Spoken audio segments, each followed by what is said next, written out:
Okay. Because he wanted it up, so I guess we'll just leave it. Okay. Like 8 a.m. is when I have my appointment for my second shot. So I'm like, I'm going to get out there and, just like stop. I have a question for you. I didn't see that the Williamsport Municipal Water Authority, the extension of that Act 13 was on the agenda for today. So I was hoping it was gonna get approved today. So that way, I brought the invoice with me because I was just gonna have Matt sign it afterwards so I could get it in next week's check run, but I didn't see it on there, and then I thought, well, maybe I just missed it. No, you didn't miss it, okay. Okay. I thought we were good with that. I thought so too, because I'm sure they want to give them the money, Mm-hmm. but I just Yeah. know if, we don't I have wonder that.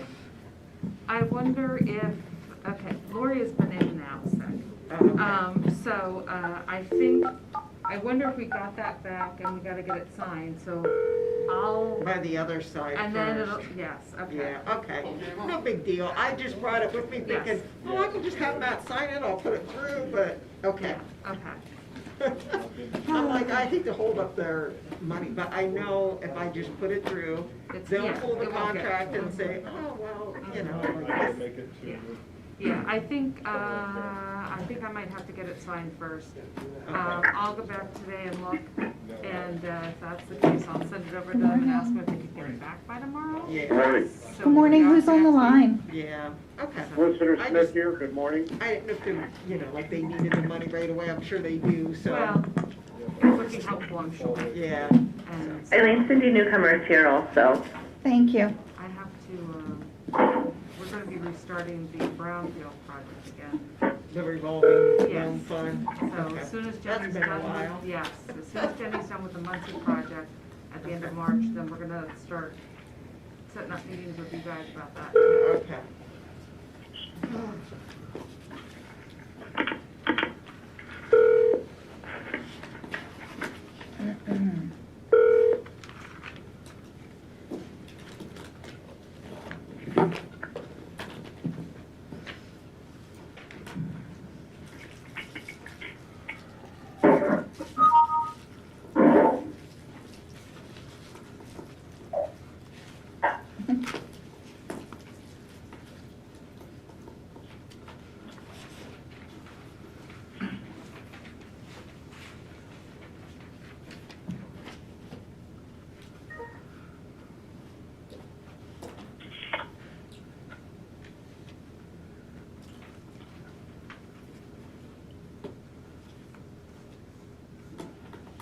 We're live. Fine. Okay. Have everybody? Yep. Commissioner Mirabito, are you on the line? Yep, I'm Okay. here. Thank you. Okay, good morning. May I ask you to please rise for the opening prayer and pledge of allegiance. Dear Heavenly Father, we praise you for another day of life. We gather this morning for the business of the county. We continue to seek and trust in you in all things. We pray that you will enable us to think and strategize in ways that bring favorable and productive results. Assist us to handle any disputes or conflicts gracefully and be problem solvers with unity. Father, guide our nation, for a nation that lacks your guidance is a nation that will fail. We are thankful that we now have 3 vaccines to help stop the spread of this enemy. We are thankful that the number of ones afflicted are decreasing. We are thankful for our frontline workers for their dedication at their own risk. And Lord, we are thankful for the finite days you grant to us. May we use each moment to give to others and show your love, kindness, and grace. May we have those fruits of the Spirit to shine through us. May each life that is significant in your eyes be valuable in our eyes. We pray as we serve our constituents, we focus on these thoughts and strive to make the right decisions that bring blessings to our community. These things we humbly pray in your name. Amen. Allegiance to the flag of the United States of America, and to the republic for which it stands, one nation, under God, indivisible, with liberty and justice for all.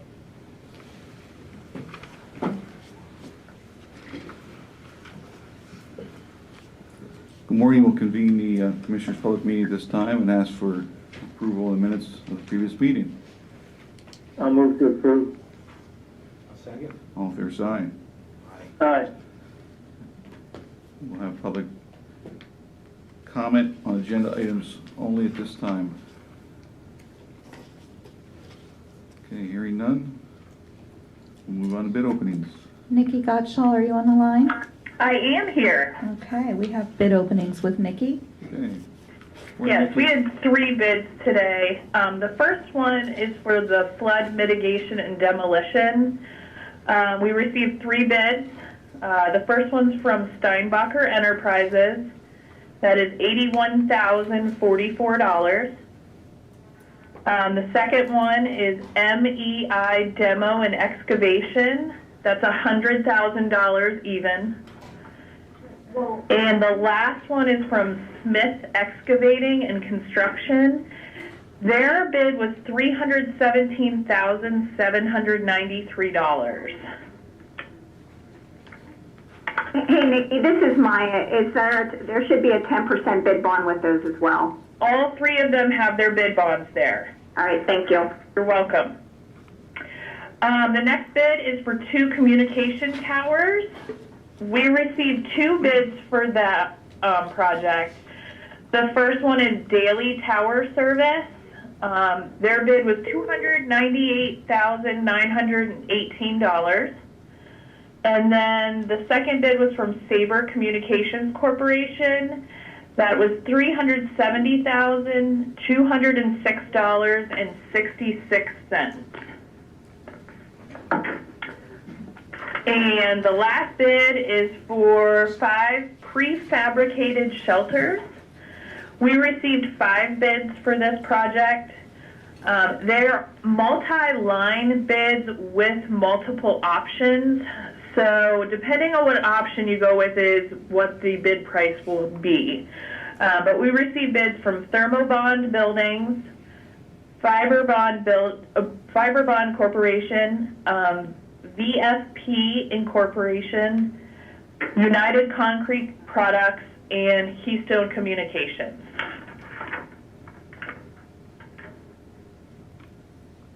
That's all I have. Nikki, or Matt, maybe you can answer the question. These shelters that are up there at the tower sites, is it broke down by just the shelter? Because obviously there's a lot of wiring and whatnot that are inside those towers. So do we have a breakdown on that? There is a breakdown in the proposals. Okay. Yeah, Commissioner, this is Maya. There was a breakdown in working with MCM Consulting, who helped draft these bids, and that is how they formulated such.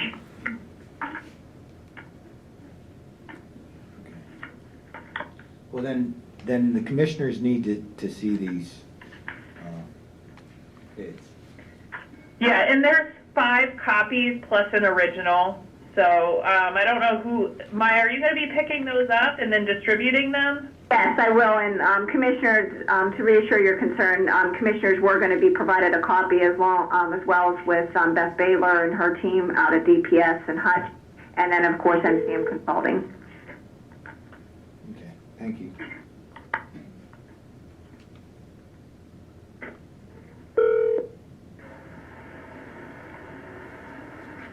Are we ready to move on? Okay, we'll move on to Accounts Payable Cash Requirements Report with Nikki Gottschall.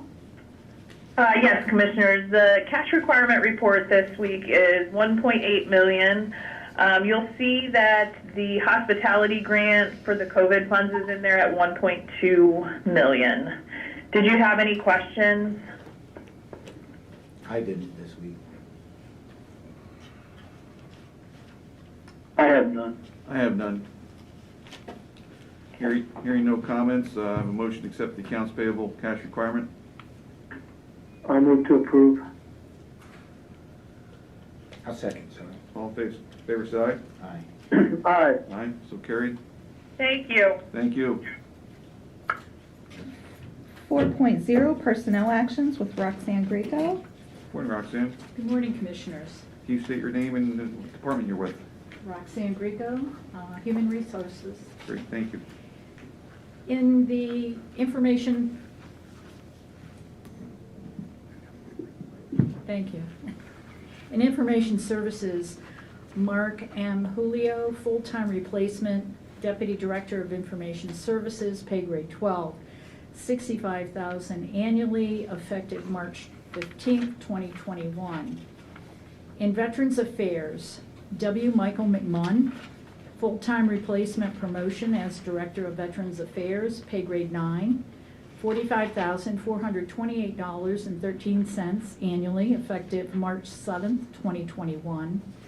And in Domestic Relations, Stephanie E. Wallach as a full-time replacement domestic relations attorney, pay grade 11, $51,053.83 annually, effective March 29th, 2021.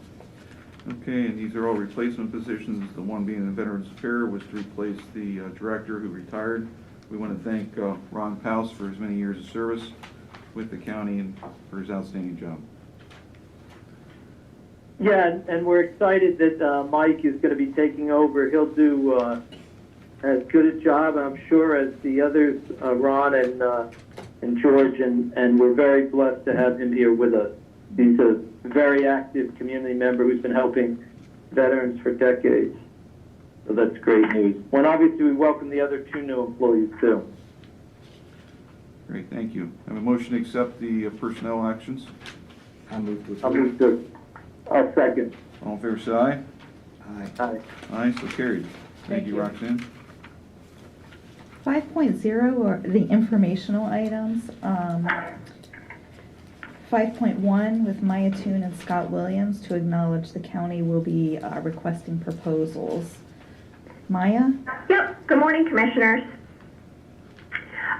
This is a request for proposal. It's for highly qualified engineering consulting firms to perform construction inspection services for the 4 bridge replacement projects owned by local municipalities as part of the overall local bridge bundling project. And the 4 bridges would be one in Eldred Township, Hepburn Township, Limestone Township, and Muncie Township. Okay, we have Scott here this morning. Would you like to say anything, Scott? Yes, just identify yourself with the department. Scott Williams, Transportation Supervisor, Planning Department. Great, thank you. So for construction inspection services, this is an engineer that we hire to is basically is an independent sort of auditor on the work that's done. So we have a design engineer that designs the fixes for the bridges, and we hire a construction company that's going to then implement those design plans. But then we have another engineer that does inspection to make sure that it's actually constructed according to the plans. So our approach here was to do a separate construction inspection contract for each bundle, because each bundle is going to be different bridge types. So we wanted to make sure that we had a construction inspector that was very familiar with the particular bridge types in each bundle. So this first bundle are going to be aluminum box culverts. So we want to make sure that we put out an RFP and we find a construction inspector that's very familiar with aluminum box culverts to go out and inspect that construction work when it's done. Okay, great, thank you. Yep. Okay. And 5.2, Maya Toon? Yes, this is a bid that we are doing as part of the 2021 budget for Shriver's Ridge Tower site. We're going to be trimming and clearing the brush from approximately 1.1 miles of the power line to that right-of-way of the tower. Okay, thank you. 5.3, Brandy Clemens regarding the budget updates. Morning, Brandy. Good morning. You just state your name and what department you're with. Yep, I'm Brandy Clemens with the Budget and Finance Department, and I'm here to speak about the county's 2021 budget. And I understand there were some concerns over the $17.7 million approved budget deficit for 2021. The county's financials are really involved and technical, so I don't want to get too far down in the weeds on this so that nobody can understand. Basically, the county has 4 types of funds that make up its budget. The general fund, which is largely supported by tax dollars, special revenue funds, which are just that, special revenues given to us through grants or through certain fees that are designated for a specific purpose and can't be used most times for anything else. Our debt service funds, which are just to pay our debt, and our enterprise fund, RMS, which operates as a business and generates its own revenues and covers its own expenses. So when you look at our budget and our financials, where you really want to focus in is our general fund. That's what is supported by your tax dollars. That's where your tax dollars go. For 2021, there was a budgeted $15.6 million deficit in the general fund. The shortfall will be covered in its entirety with the use of county reserves. Mainly $9.2 million in unspent 2018 and 2019 bond funds that remained at 12/31/2020.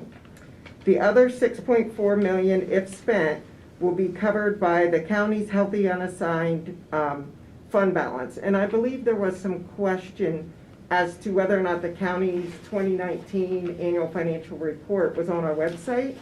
And it is, it's just under the controller's office now and not the Office of Budget and Finance. They were responsible for doing it last year. Are there any questions or anything else you want me to add? What's in the Act 13 fund How much Yeah. you mean currently? currently? Off the top of my head, I want to say like 18 million or more, maybe. So Might it's even very be more healthy than right that. now. Yes, there's Okay. quite a bit there. And we did budget quite a bit as a result of COVID to, support the general fund. We did budget spending more than normal this year, but there's still more than enough, there for future Okay. needs. There was a recent article on Greene County and how they've gone through their Act 13 monies. They're down to about $1 million. And due to their lack of planning from previous boards, the current commissioners are trying to put some money back for their capital projects. There was several things that were done in Greene County that didn't pan out with their monies, and they didn't put money back. And so it's good to hear that ours is, I want the public to know that ours is healthy, Yep. that we have used it for capital expenses. So what we've spent it on has been productive things, and we Yeah. still have a healthy balance. And I've heard of some counties that used it for direct tax relief to offset their operations. And we could do that, but that's a quick fix for the couple of years that you have the money. And then in future years, when you have big capital projects, you're going to have to issue debt or raise taxes to cover them at that point. So by setting it aside, then if we do have, like, I know we have a big HVAC project coming up, couple $1 million project, we have the funds if we need them, in reserve, so. We've made improvements to the courthouse that haven't been made in 50 years. Yeah. Things like that have, monies have been utilized to be invested.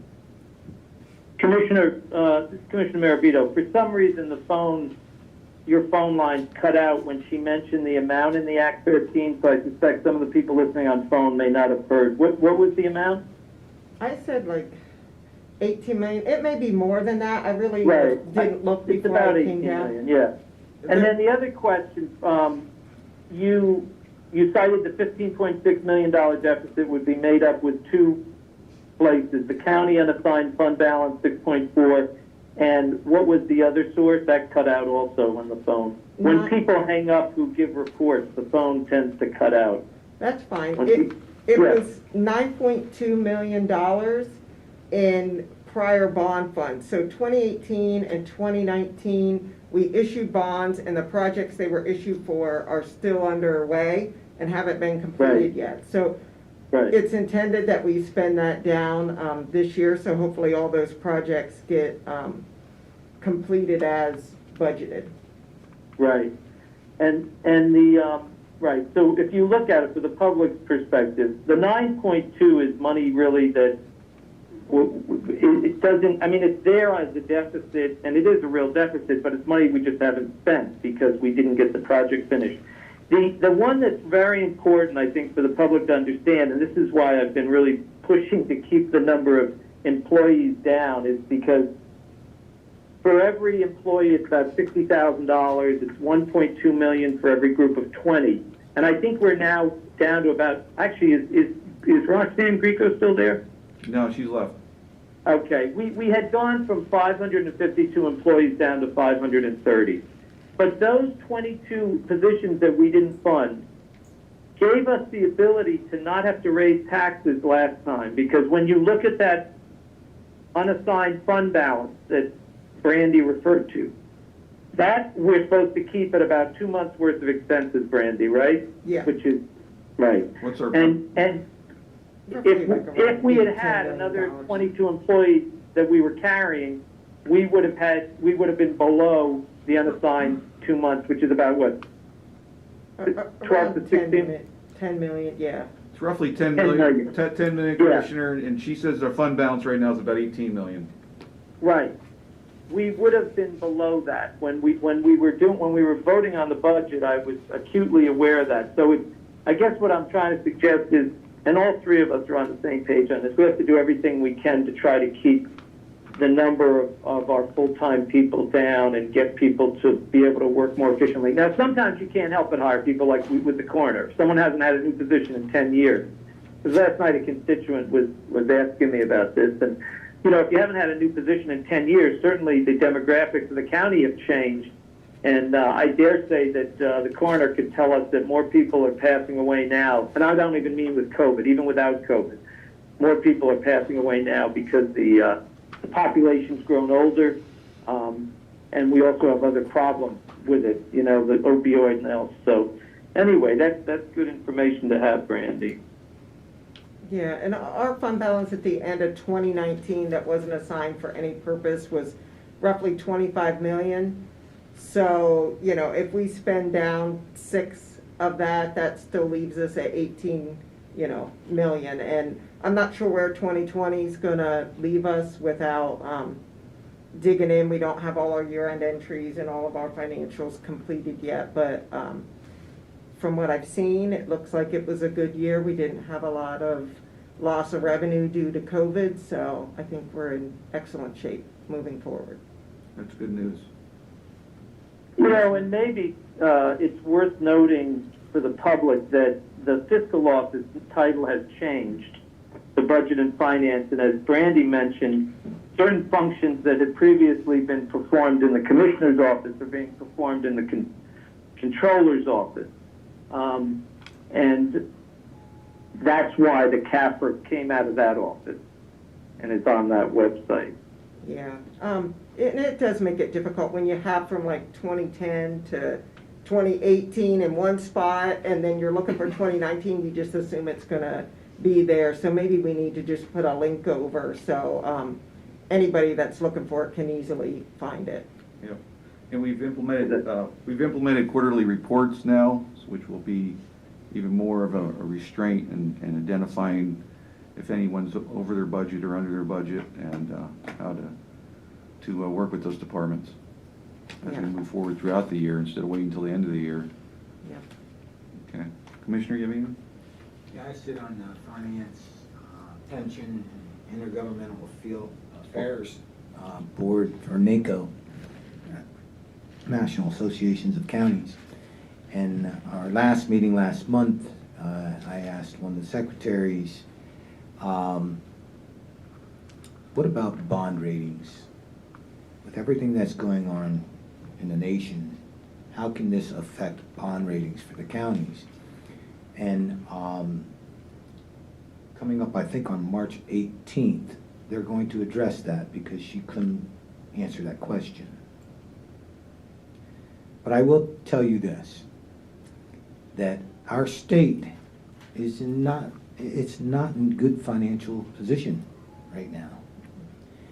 And it can have a negative effect and impact on Lycoming County when we go to borrow money.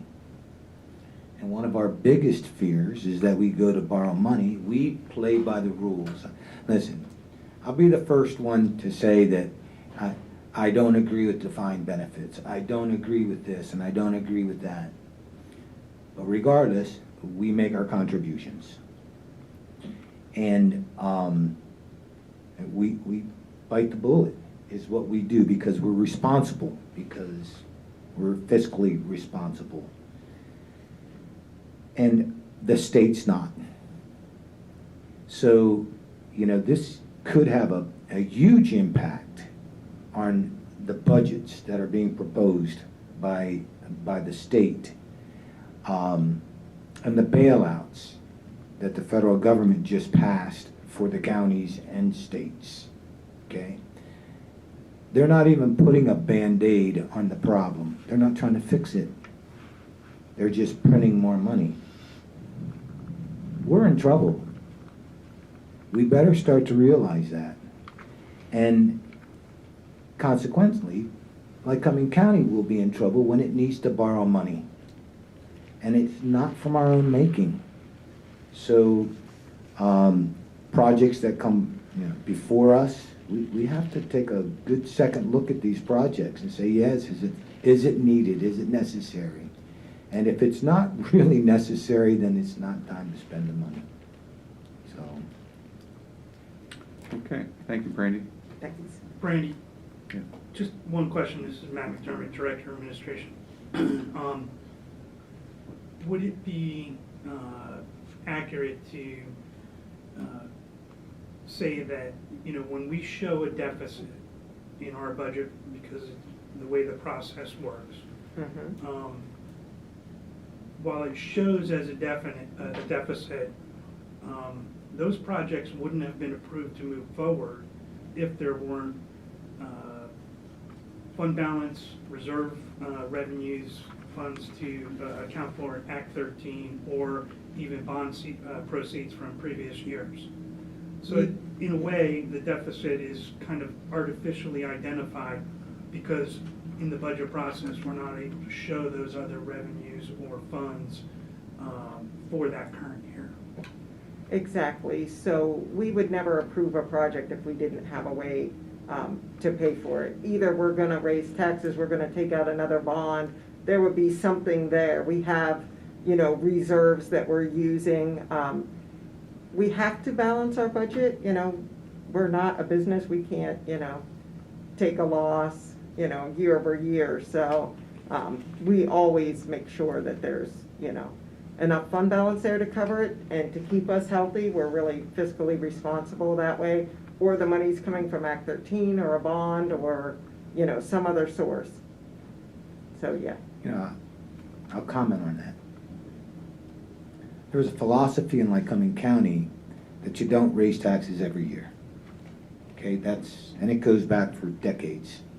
What they would do is when they raise taxes, they'd raise them significantly.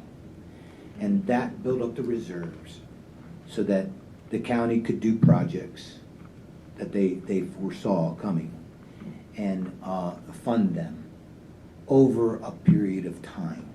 Okay, there are other ways of doing budgets yearly and literally balancing the budget.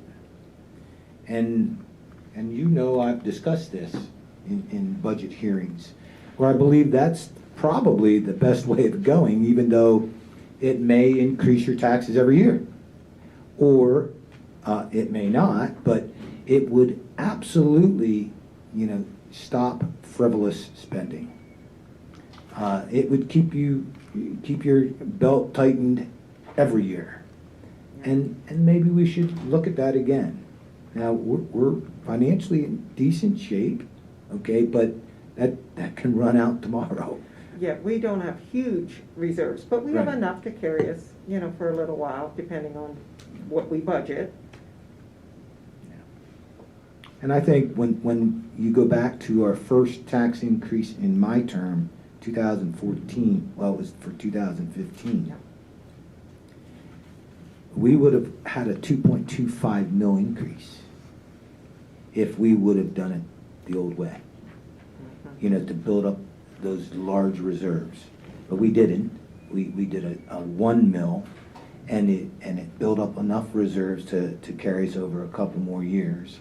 And then I believe we passed a 0.5 mil or in 17 or something like that.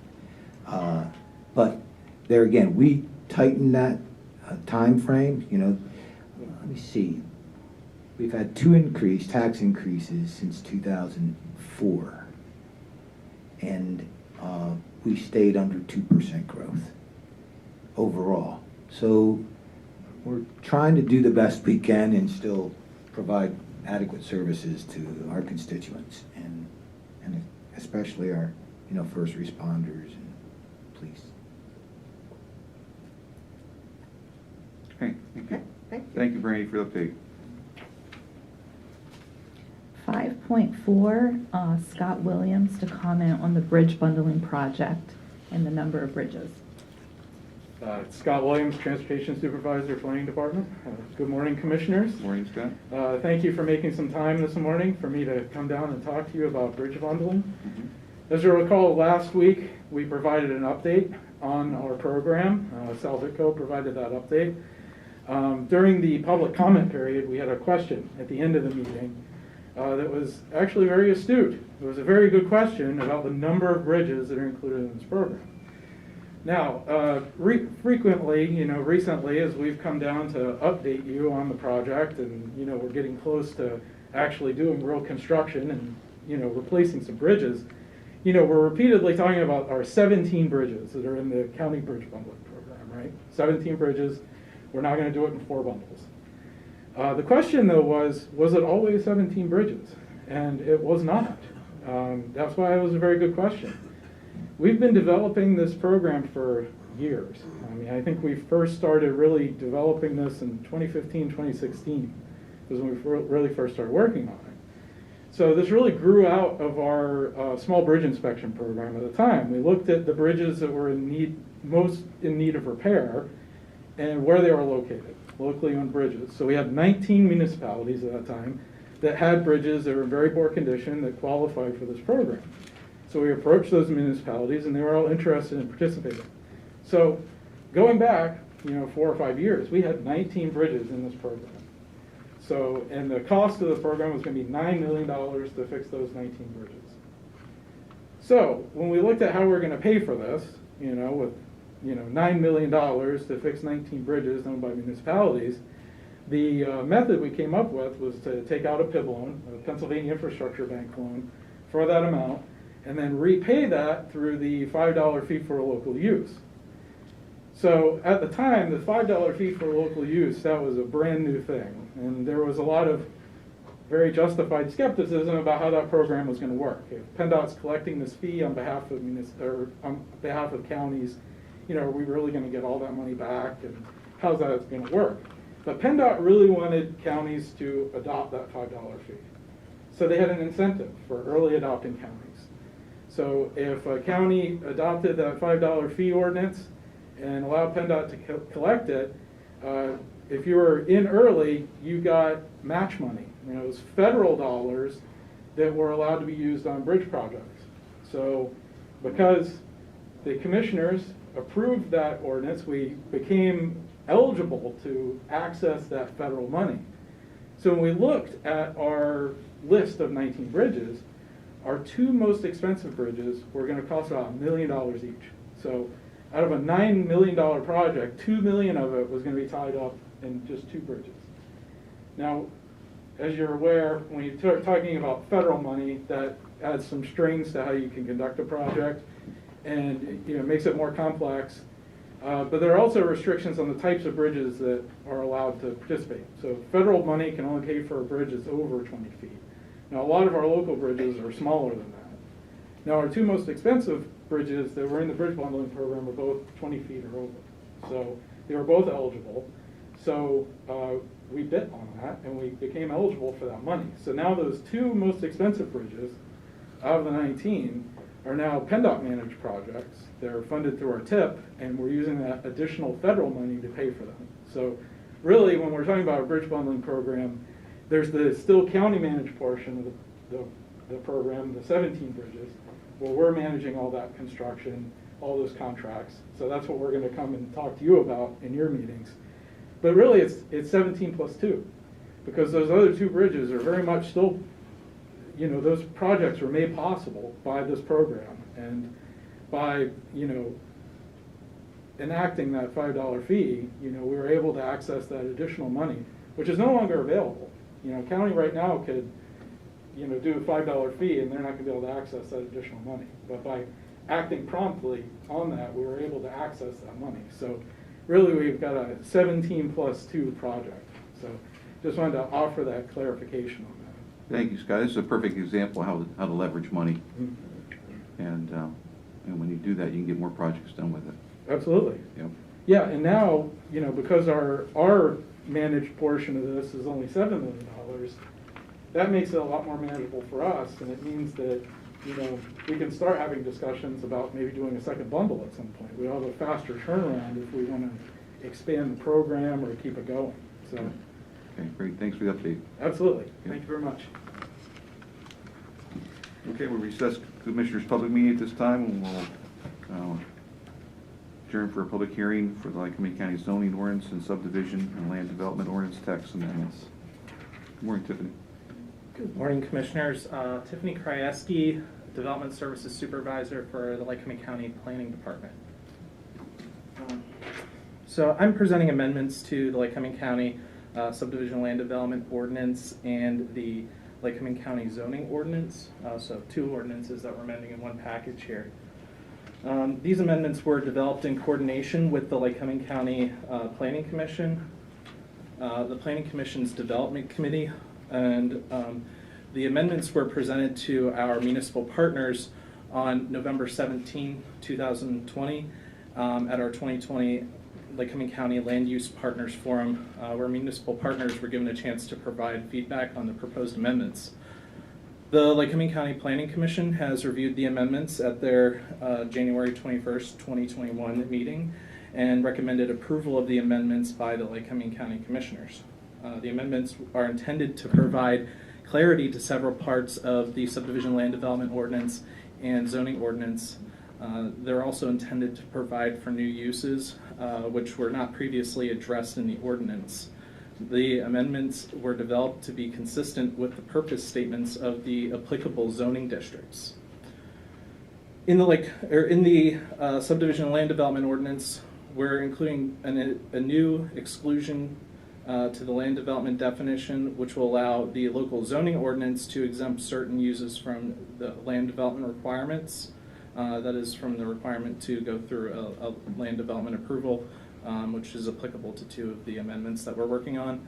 And then also, we're also clarifying and finalizing the finalization of the development process and allowing a process where a developer can provide a developer development agreement with approval from the Planning Commission and municipality while they're waiting to meet final conditions of approval. In the zoning ordinance, we're adding 4 new uses: personal storage uses to allow storage of owner's property on vacant parcels. So to clarify, that would only be for the owner of the parcel to store their personal property, not for a commercial storage use. This will be allowed in all districts that allow single-family homes, event venues, which will be allowed by special exception in the countryside and rural center zoning districts, and permitted by right in the suburban mixed, regional commercial, and industrial zoning districts. Mobile compressor stations, which will be added to the oil and gas compressor processing metering facility use, and accessory solar energy facilities, accessory solar energy systems, which will be allowed to as an accessory to an existing principal use, provided that the majority of the electricity generated will be for the use of the principal uses on the parcel. We're also proposing changes to the ordinance to clarify several sections of the ordinance, including a clarification to the agricultural accessory business supplemental controls that indicates that the use needs to meet the standards of the ordinance regarding nuisance, parking, lighting, and landscaping. Under the home business definition, under the home business section, we're indicating that the square footage exemption only applies to wood and stone barns that were in existence prior to the municipal inclusion date. We're providing parking standards for medical marijuana transport vehicle services, which are part of a 2018 amendment package. We're clarifying language regarding accessory structures in the floodplain. We're updating references regarding building codes to remove BOCA and replace it with UCC or other applicable building code. So that way, if that changes in the future, we don't have to worry about amending it again. So the amendments were forwarded to our municipal partners for the required 30-day municipal comment period after recommendation by the Planning Commission. The amendments were sent on January 28th, and municipalities were allowed until March 5th to provide comments. Of the 28 municipalities in either county zoning or county subdivision land development partnerships, all but 5 of the municipalities provided either written or verbal comments on the amendment. While most municipalities had no comments on the amendment, a few did provide some comments, so I'm going to go over those right now. So Moreland Township reached out to me via email and expressed concerns about the event venue uses not being allowed within the agricultural district. They felt that farmers needed the opportunity to use their properties for event venues as an alternate source of income. Explained to the municipality that the use was not included in that district since event venues were already allowed in the agricultural district by special exception when they're operated in conjunction with an existing agricultural use under the agricultural accessory business section. I reached out to the township, and the secretary said that she felt that my response addressed the supervisor's concerns.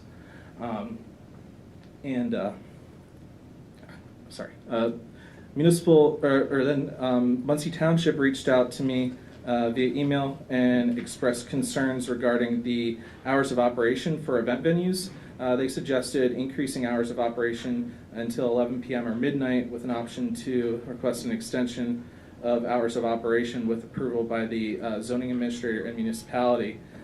This particular provision of the ordinance would only affect event venues located in the suburban mixed, regional commercial, or industrial zoning districts.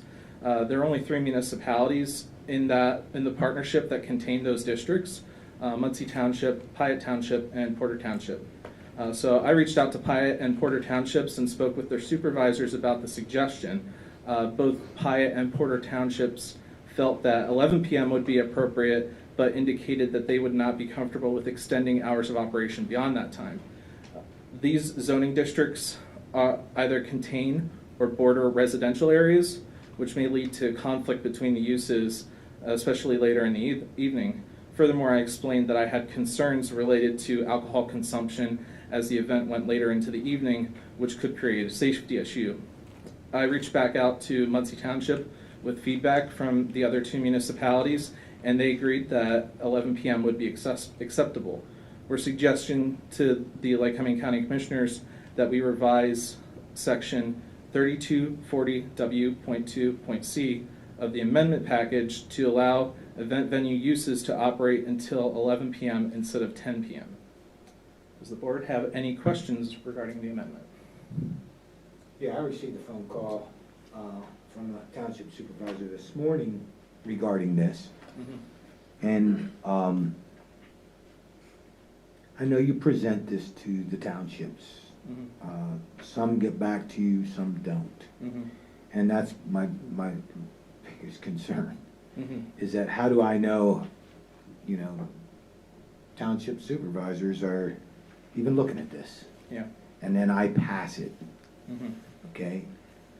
I think that's a flaw in our system as far as the partners. Mm-hmm. Um, So I do want to say on that note, I did reach out to them last week, tried to touch base with every municipality, and most of them got back to me, but like I said, there were 5 that just never did respond. Never did. And then you made a comment, which I don't know who are we to say you shouldn't have alcohol after 10 o'clock or 11 o'clock? There are people that sleep until 5, and, you know, they work a second or third shift. And, you know, I just don't feel it's appropriate that we make that determination. Commissioner, can I jump in a second? Yes. Commissioner Massera? Yes. So, you know, you and I had talked about this. I didn't realize at the time, I mean, the only thing that can give us better a sense of the security of it is that the township supervisors regulate the activities in their own community. So by saying, when the township supervisors say, hey, they don't want it to go past 11, if the people in that community feel that it's not warranted, that they should be allowed to, you know, it should be allowed to be later, they can vote to unelect those township supervisors. But this gives them, you know, at the local level, who presumably have an idea of this is what I think Tiffany was saying, that they have an idea of how many houses are nearby the event venue. That's the positive thing about this process, is that we got the input from the locals, and, you know, Muncie felt 10 was too early. I guess the others felt midnight was too late, but they got a compromise. So I don't know if that makes you give any more confidence to the sense that the process worked that way. And it sounds like Muncie then, upon hearing that the other townships wanted to be at 11, were okay with that, Tiffany? At least that's what one of their supervisors indicated to me via phone yesterday. He said he'd look over, I sent him an email response, he said he'd look over it before the hearing this morning. He didn't respond to me, so that's where it stands right now from my perspective. I mean, the positive part of having those supervisors involved is, let's say we passed it with midnight or 1 o'clock or 2 o'clock in the morning, and then we would have a slew of complaints. If we, you know, we had a slew of complaints from people saying, hey, you know, the community is being up all night with the noise from the event. At least this way, the local leaders have weighed in on what they think is reasonable in their community.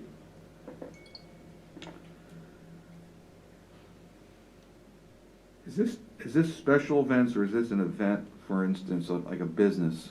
Let's say a business with a barn, who would have wedding receptions, and you know, my concern is if you're at a wedding reception at one of our local barns, and they have great venues, and that's why people rent them so much for weddings. You know, to turn out the lights at 11 o'clock, it's going to hurt that venue. It's going to hurt that business. And who's going to want to go there if you're having a good time at 11 o'clock? They got to say you got to turn the lights out, and it's your wedding reception. So, as far as the definition of the event venues, it's an establishment or grounds used to host events such as celebration, ceremony, wedding, reception, corporate function, or similar activity, and involving the gathering of individuals assembled for the common purpose of attending said event. Facilities may operate entirely within a structure, outside of a structure, or both inside and outside of a structure. And then agricultural accessory event venues and temporary special event permits are basically separate sections of the ordinance. So we do actually have 3 different ways that we're allowing events. One would be the agricultural accessory businesses, which that has to be in conjunction with an agricultural use on the parcel. So that's really going to get a lot of your wedding barns that we've seen, and that was the original intent of passing that ordinance amendment. But this one here, we saw that there was an issue regarding where instances where there was not an existing agricultural use on the parcel, or there couldn't be for whatever reason, that we also needed to allow it as a commercial use. And in the special exception cases, which would be applicable to the countryside district and the rural center district, that the hours of operation be established by the zoning hearing board at their hearing. So this, in essence, would eliminate any Woodstock. Yeah. They're also allowed What a 12 tragedy, hours. by the way, that's Mhm. a tragedy. They're also allowed 12 hours for the event. Yeah, So it's.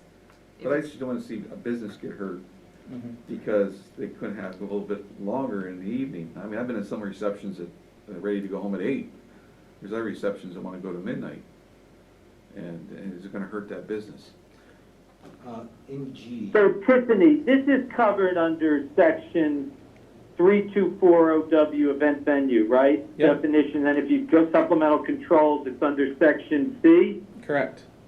When permitted by right in the district. Okay, so you would want us to amend, it says 7 a.m. to 10 p.m. You would want us to put amendment in when we do the ordinance to 11 p.m. That's what you're recommending, right?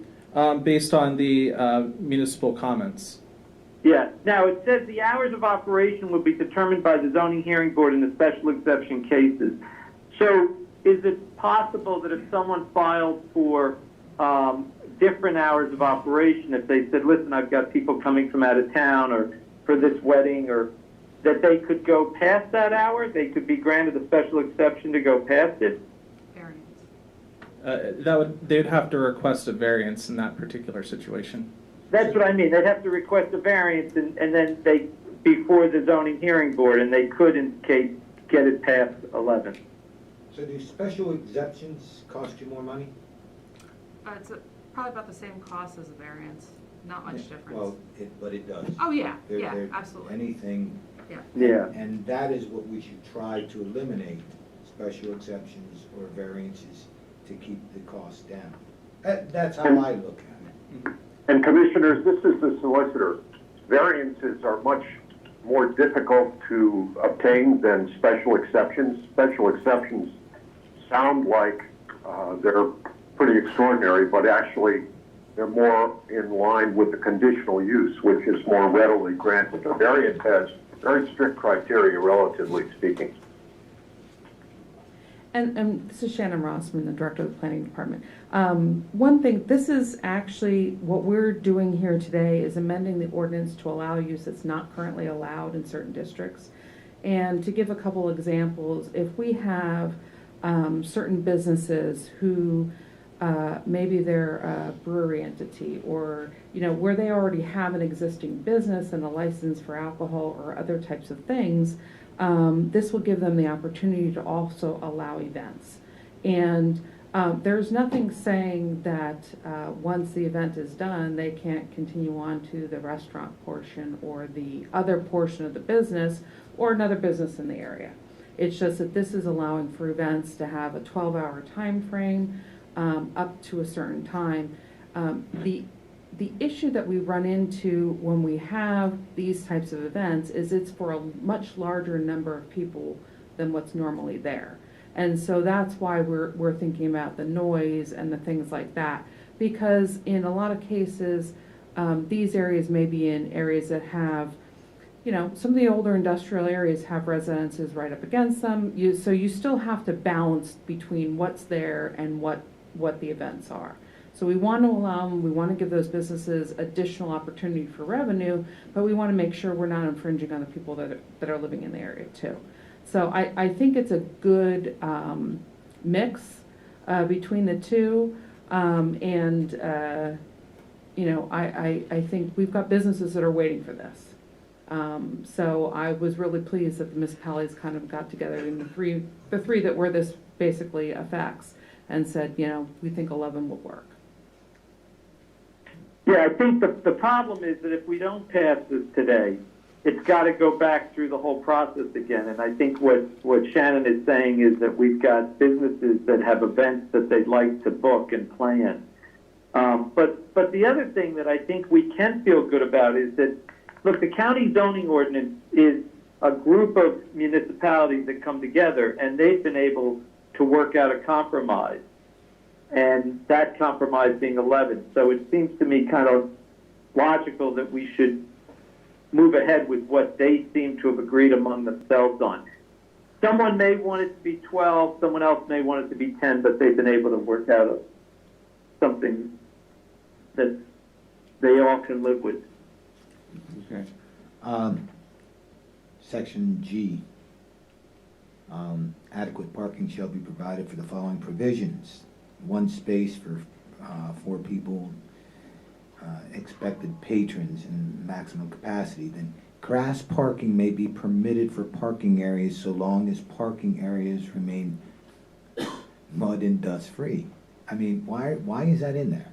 How are you gonna control that?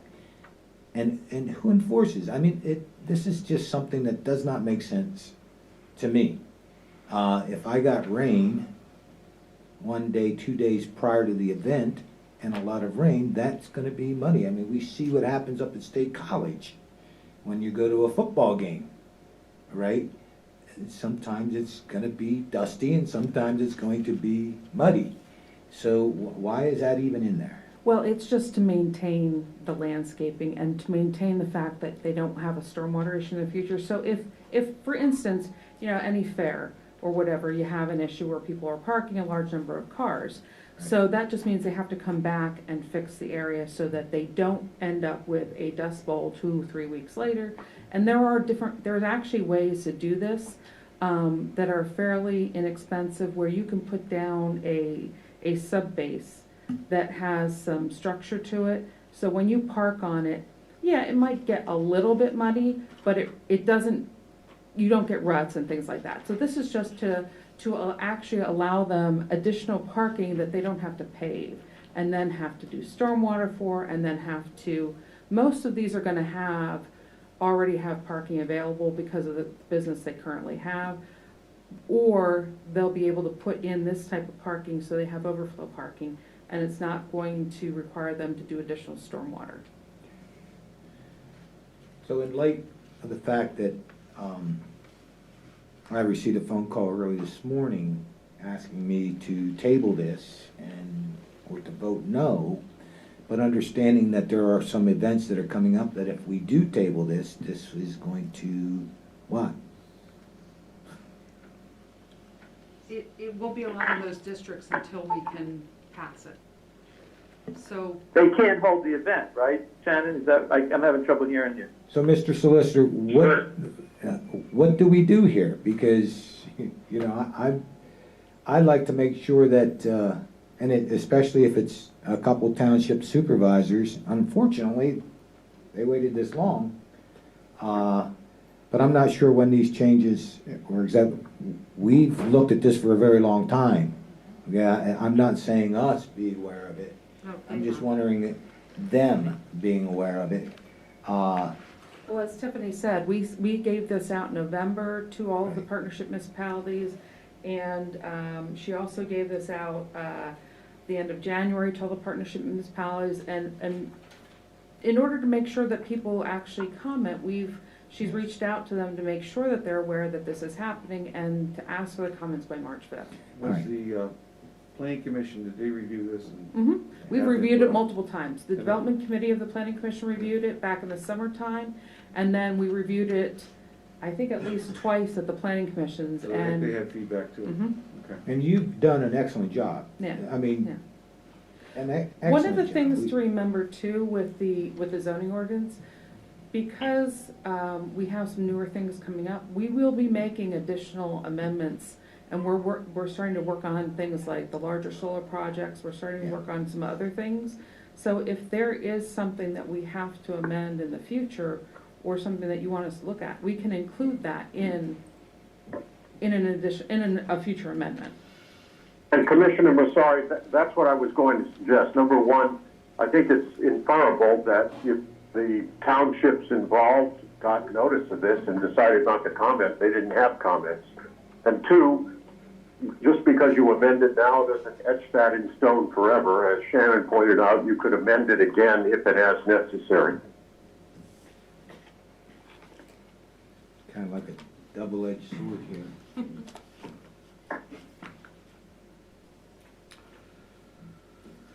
Okay. Any public comments on this item?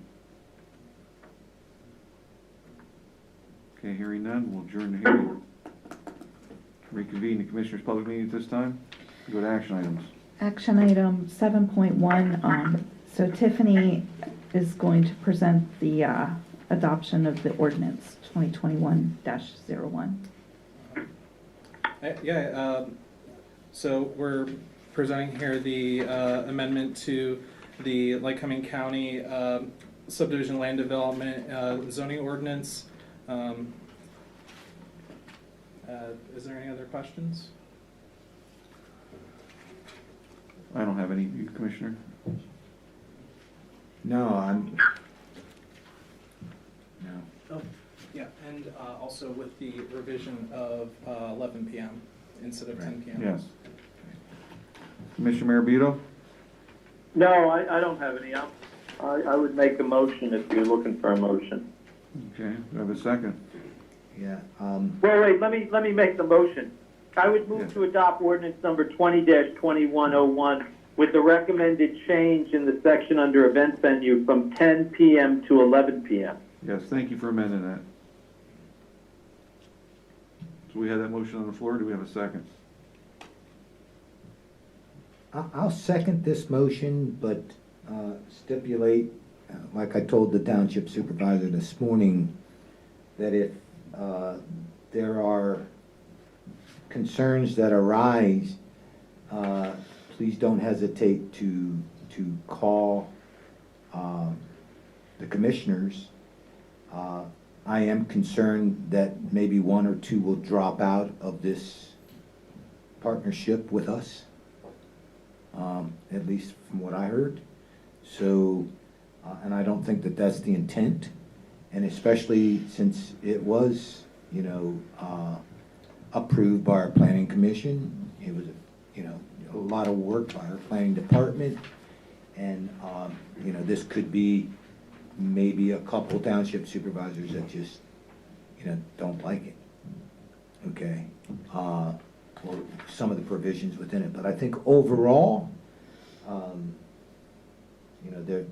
it was well received. So as far as those township supervisors, if something arises that needs to be changed or amended, I will lead that effort for you. Okay, so you make a second? Yeah. Okay, all in favor say aye. Aye. Aye. Aye, so carried, and again, if there's, like Commissioner Massar said, if we have a township supervisor that has a concern, we can always revisit that concern.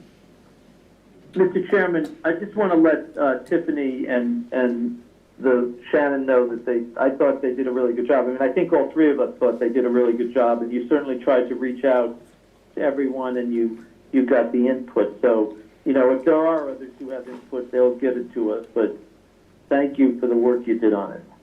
Thank you, Commissioners. Okay, thank you.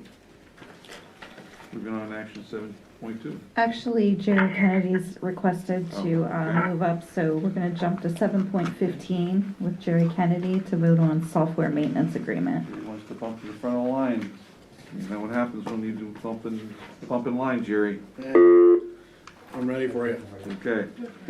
Commissioners, Jerry Kennedy, I'm the Director of Information Services. Before you is a annual renewal for our financial software package at a price tag of $99,458.52. I'll note that this is still a lower amount than what they had presented to us about 2-3 years ago, but it does increase annually. How much time do they spend on the maintenance itself? They give us the annual updates, they support it.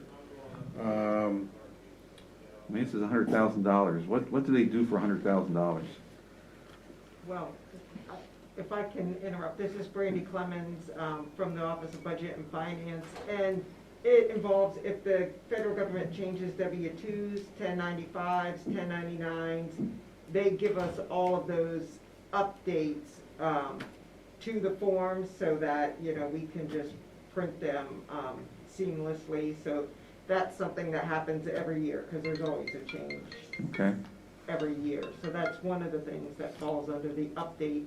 And this is one of those packages that is used widely across the entire organization for many purposes. Mm-hmm. So it is spread across many purposes. Yeah. Okay. And it's just a yearly expense, and I wanted to know. It is. That. And it's probably one of the more reasonable ones. Okay, I just want to know exactly what they did for their buck. do we get so many hours of like, support, like included they in have that, any- or is that a separate I don't think they have any support time? limit on it. Okay. Yeah, I think we should be getting back to paper myself, but. Because I work with software packages, and then when they go to answer questions, the phone doesn't get answered. Oh, I'm not saying they're great. Yeah, and you know how that works. Yeah, oh yeah, I'm not saying they're great. Recent projects, we've had people that taught them how to do their job. It is what it is. Okay. Now, is the e-finance system, is this the system that's gonna be obsolete after, in the near future? In 23 or 24, we are looking at, what's going to be next. Okay. I'm sure it'll have a bigger price tag. There will be an upgrade price to it. Yeah. And I guess fortunately, it's not a full price tag for switching. And, that 1-2 year process that would entail. Okay. Any other questions? Okay, have a motion? I'll move to approve. Okay. I'll second. And this is a budgeted item, so. It is a budget item, yes. Okay. All in favor, say aye. Aye. Aye. Aye, so carried. Thank you, Jerry. Okay, thank you. Thank you, Brandy, for the input. 7.2, Maya Toon. Yeah, good Maya, morning. you actually have all the way to 7.7. Do you just want to? Sure. Okay. Yeah, I can do that. My Toon Chief Procurement Officer, the first item I have is 7.2, which is to vote on grant award for the Emergency Rental Assistance Program, which is known as ERAP, with the Department of Human Services. It's in the amount of $7,451,709.62. And the purpose of this funding is to provide financial assistance to eligible households to pay rent, rental arrears, utilities, utility arrears, and other related housing expenses incurred due directly or indirectly to COVID-19. Okay, we're thankful for this, that this came through. Initially, the original amount that went to counties were 200,000 or more. And DCD filed an application on behalf of the rural counties, and the second allocation came through, and then the Senate bill, I'm not sure the number, I think it was either 609 or 209, they passed it, that allocated the monies then to the counties, and our allocation was 7.4 million. And Maya and her department and planning and STEP have been working on this diligently. We thank you for your efforts, and we look forward to getting the assistance out. The people that are at the top of the list of being evicted, that's being prioritized so that those landlords can get their money, and the utility companies that are ready to shut off utilities, those people would go to the top of the list so that those concerns will be taken care of first. But there's a lot of money there to be utilized for what Maya had listed, the back rents, the utilities that are due. And the checks go directly to the utility companies, they go directly to the landlords so that the tenant can't get it and misuse those funds, which is a major plus. The only question I had was, if the landlord chose not to accept those funds, okay, then it goes back, and Maya, that's what I'm asking you for, it goes to the eligible person, and they're supposed to get those funds to the landlord. I don't understand that process. Well, actually James Plankenhorn is on because I wanted to kind of toot his horn and the great work that his staff and organization's doing to help administer these funds. So, Jim, if you're on, do you want to perhaps elaborate how we plan on tackling that issue? Yeah, definitely. Can you hear me? Yes, morning, Jim. Yeah, good morning, Commissioners. This is Jim Plankenhorn, President and CEO here at STEP. And you all have done a really good job of summarizing the program. Really appreciate the partnership and your trust in us to administer it.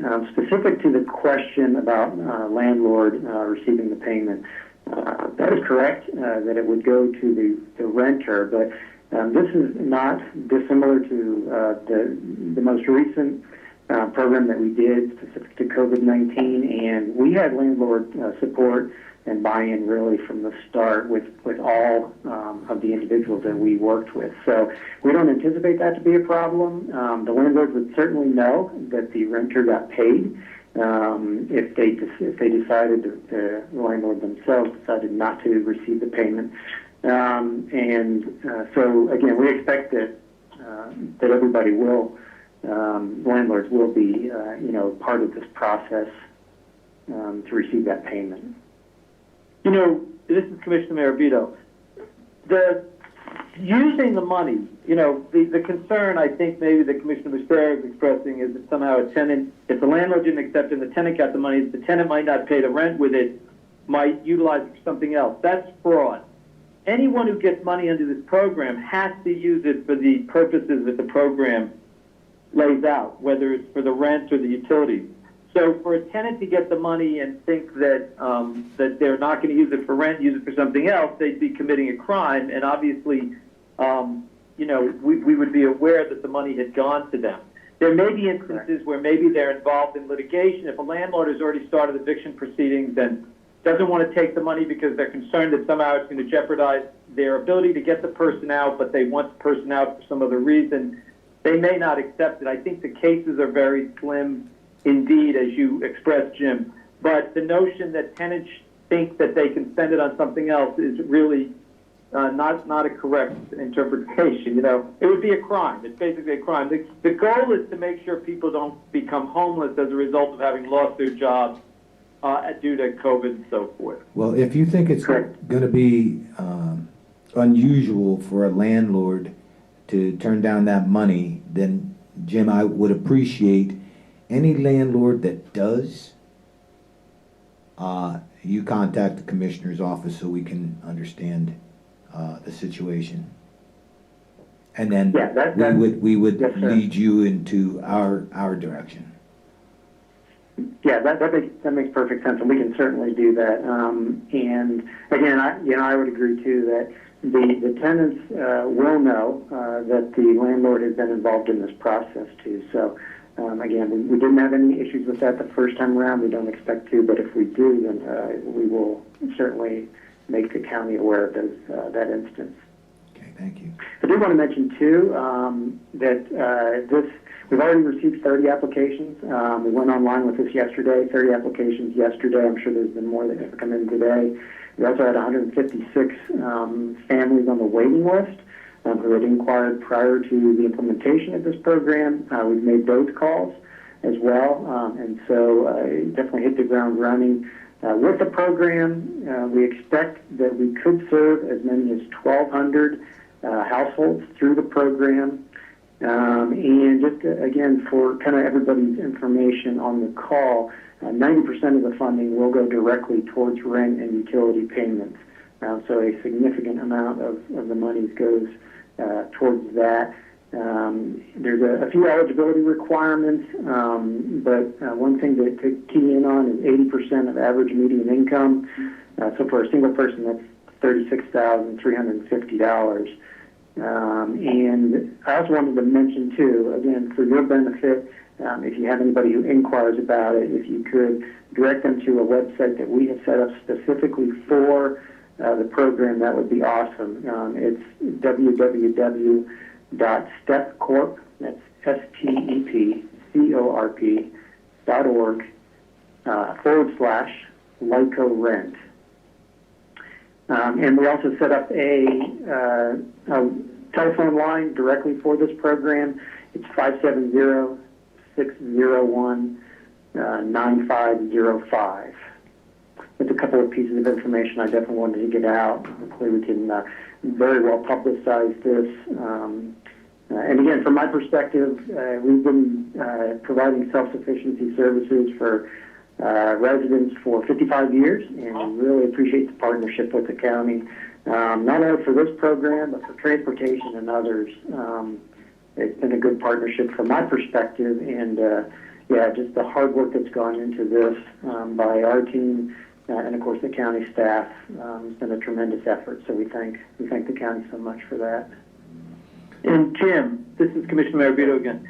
90% of the funds is going to rent utility. Of the remaining 10, some of that may be going to case management services, right? So that if your organization comes across a person who needs help getting budgeting, a family that needs help in understanding how to be able to get the rent paid, you have some resources to do that. As Melissa from your office said, it's teaching people to fish, not just handing them out fish, right? And so that's really you guys to do that. Yes, exactly. I mean, we would not be really even willing to do this program if it wasn't for working with the whole family when it comes to the self-sufficiency piece. And so as Commissioner Miravito mentioned, there is some housing services stability money as well as some admin monies that equal up to 9.09% that will go towards the case management piece. And so we will register folks in this step and have really basically case management from there, intensive case management, whether that's programming that we have that can help people become self-sufficient or working with our community partners, which we have many, to, again, help people towards that self-sufficiency. That's a really good point. I appreciate that. Yeah, I raise that because oftentimes the public, when they hear of these programs, that there can be a cynicism that develops about handing out money to people, and I just think it's important for the public to understand that the county always tries to direct resources in a way, to the extent the feds and the states allow us to direct resources in a way that helps people maintain resiliency, as you said, build self-sufficiency as a family. Yeah, that it's not just handing out money. Exactly. That's what our mission is. Okay, thank you. With that said, I have a motion to accept action item 7.2. I'll move to accept. I'll second. All in favor, say aye. Aye. Aye. Aye, so carried. Thanks, Mr. Lycoming. Thank you, Jim. Thank you, sir. Okay. The next item I have is to vote on professional services and administrative agreement with STEP. This is to assist us with administering the emergency rental assistance program as described. I move to approve. I'll second. All in favor, say aye. Aye. Aye. Aye, so carried. Thank you again, Jim. To you and your staff, Thank you, commissioners. we will greatly appreciate it. Yes, sir. Thanks. The next item I have is to vote to award the RFP for health broker services to USI Insurance Services, and this is a 2020 budget item. And I don't know, commissioners, if you would like to speak on this based on the evaluation team that we had and the process involved. Yes, we put the health broker out and wellness clinic RFP out last year, and I believe it was in July. We received the RFPs back. I believe we had 8 brokers and 5 clinics that had responded to our RFPs. We discussed it amongst the three of us. We decided not to make a rash decision. There's so much that goes involved. So much involved that goes into the insurance, and it's an education in itself. The clinic would be completely new. We developed a committee made up of departments, our unions, a representative from RMS, the 3 commissioners, and I believe the committee, I think there was 11 people on the committee. Is that right, Maya? 11? Or was it 12? I think 11. Yeah, 11. What we did then is we met with the brokers 2 per month, and over the last basically 5 months, and the clinics, we interviewed them. The committee would do this on a basis. This way we took our time making a decision, so it was best for the employees, the taxpayers who are also employees, just so that we can make sure we had all our information before we make this important decision. And so we came to a conclusion after completing the interviews and discussing amongst the committee. We decided the majority of the people felt that USI, who's our current broker, was the best route to go, and for the broker going into 2022. We would finish out with them obviously for 2021. If it would have been a new broker, whoever it would have been, we would start fresh for 2022. But USI presented what we felt was best for everyone overall, and we're excited to award them the RFP. Any other comments from any of your commissioners? Okay. Well, no, did you want to say anything, Commissioner Massera, or no? No. Well, the only thing I want to point out is that, we budget about $14 million for healthcare. It's one of the biggest items, and the three of us, along with the tremendous support of all these different departments, from the prison, people in these departments who participated, worked very hard, and I think that those employees get a round of applause from the rest of the employees for the work they put into it, because these documents, some of them were, 300 pages. And you could tell from the participation that people had read them, that the employees from the different departments had read them. And Maya, hats off to you for coordinating it all and for working on the RFP. It's very good for us to put out every 3 or 4 years these items for RFP, because you just, even if you end up with the same entity who's doing a good job, you keep people on their toes, which ultimately helps the taxpayers in the community. So it was a good experience, I thought. Yes, and this being basically one of the biggest expenses, if not the biggest, it is important to make sure that we do our due diligence to get the best value for what we're paying for. So the employees took it very serious that participated. It was a 5-month process, and they took a lot of their personal time to look through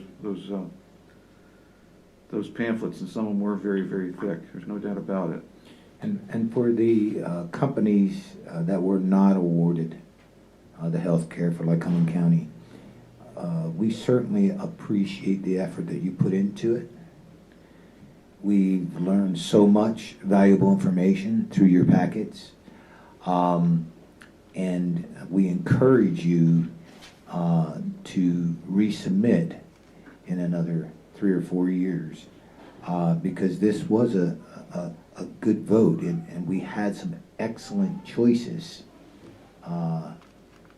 and this time the current carrier won out, but that may not necessarily be the case in the next RFP. They were excellent presentations, and there's some outstanding companies out there, and it was a tough choice. It came down to a few, but they were all excellent presentations, with the exception of the one that dropped out early. But the other ones were fantastic presentations. So that's a good point, Commissioner Massera. I'm glad you raised it, because they really is a lot of folks that we hope will participate again with us. Yeah. Okay, can I have a motion to accept the contract for health broker services go to USI Insurance Services? I'll move to approve. I'll move to. Oh, go ahead. Did you move? I'll second. All in favor, say aye. Aye. Aye. Aye. Okay. All right, and then the next item is to vote to award the RFP for Employee Health and Wellness Clinic to Integrity Health. Okay, at the same time we were doing this process, the committee also looked into a clinic, and this is something that our 2 commissioners have been very passionate about over the last couple of years. They actually went to visit this clinic in New Jersey, and I'll turn the floor over to them. They can elaborate a little bit on the wellness clinic. Go ahead, Commissioner Maravito. Well, we are all searching for ways. The 3 of us are committed to trying to figure out how we can keep the cost of healthcare down. And one way that is clear that many companies, large and small, are utilizing is employee clinics on site that are voluntary and that employees can go to so that they can identify and work on keeping themselves healthy. Obviously, if people aren't missing work because they're healthy, it's good for the employer, right? But it's obvious it's good for the employees too, because it keeps them alive. One of the things that we have is because we have such longevity of our employees, with people often staying 20 or 30 years, if we can identify health problems, if we can identify what might develop into colon cancer in year one before it's actually developed to the point of being a problem, we save millions and millions of dollars in healthcare costs. So one way that I think we can try to understand this is a long-term plan that gets operated on a day-to-day basis. And certainly Commissioner Massern and Metzger, if you want to add, but the important thing is that its goal is to both keep employees living long and also to save taxpayers money by, getting some of the common problems that drive our healthcare costs into a place where people work on them on a day-to-day basis. Diabetes is another good example. Helping people so that before they develop diabetes, and if they happen to develop it, we help them manage it day to day, where they literally can just walk in and get help from a healthcare professional. I think it's a very exciting concept for us. And I don't want the public to think that this is a huge facility. This may be 600 square foot, okay, with a table, chair, it's not well, there are different models. Some were with doctors, and some were with PAs, some were with just nurses and LPNs, and at a limited time. So it's not like it's going to be this huge facility. It's going to have a lot of cost associated with it. I just wanted to make sure that they understand that. It's not even arguable. Everyone that puts these in saves money. And that's the bottom line. We have to continue to save money. Commissioner Marabito mentioned it's also voluntary. And what we see from other clinics is anywhere from a 40 to an 80% utilization rate. And it could be higher. I haven't checked in the last couple of years. But when you're trying to combat the rising cost of healthcare, and you still try to make it affordable for your people, whether you're the public or private sectors, we're all dealing with this. And we hope that our employees take full advantage of this clinic, and it might take them a little while to get used to it, but when you hear some of the stories and see some of the savings that come out of these clinics, I'm sure of its success. The goal here is not to replace someone's medical doctor. The goal is for convenience. We like to have it on campus. It's so an employee that doesn't have to run to the ER, doesn't have to run to the emergency care centers, and those costs are eliminated because they can leave work, go to this hopefully on campus, get what they need to take care of, and hopefully get back to work if they can for the day. If not, at least have their immediate needs addressed. Also, it's important for our younger staff who might not have a medical doctor. And at that point, they could be referred to a medical doctor and then maybe obtain one that way. So it's for convenience. Again, it's to help drive down the health care cost. And most importantly, to identify conditions in the early stages so that they don't develop into long-term health problems for our employees. I can think of through our wellness program, I talked to an employee last year who found out he was pre-diabetic through the wellness program. He ended up losing 50 pounds, and he's the healthiest he's ever been. He would have been going down the diabetes route. His behavior would have continued if that wasn't identified through the wellness program that we had. So those are the kind of things we want to catch to help have better health care and have our employees healthy for the long term, and then at the same time keep costs down. You know, the other thing that we're going to be able to do is with the pharmacy portion of the clinic, the kinds of maintenance drugs, the kinds of not specialty drugs, but we're going to be able to eliminate the middleman on a lot of costs and keep our prescriptions down on many of the pharmacy items. So that's also good news because everyone knows that the pharmacy costs are driving up the cost of health care. Yeah, that's a good point, because this will help the pharmacy line and keeping the pharmacy costs down. Yes, Director? Commissioners, just one additional point. The award to Integrity is just the first step in this process. We have plenty of details to work out and work out a final price for the services that we're going to provide to the employees. Okay, thank you. I have a motion to award the RFP Employee Health Wellness Clinic to Integrity Health. I'll move to approve. I'll second. All in favor, say aye. Aye. Aye. Aye. And again, Maya, thank you for all your help putting this together and the schedules and the planning through the entire process. You bet. And your staff.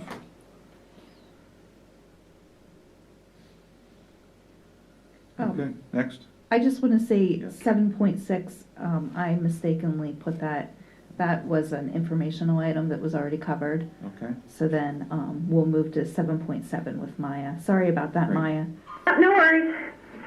7.7, this is to vote to award the invitation to bid to construct a flood wall with footing in the garage foundation wall with footing and a concrete floor slab at 21 and 7 Lycoming Creek Road, known as the NDJ Solomon Project, to turnkey construction in the amount of $189,500.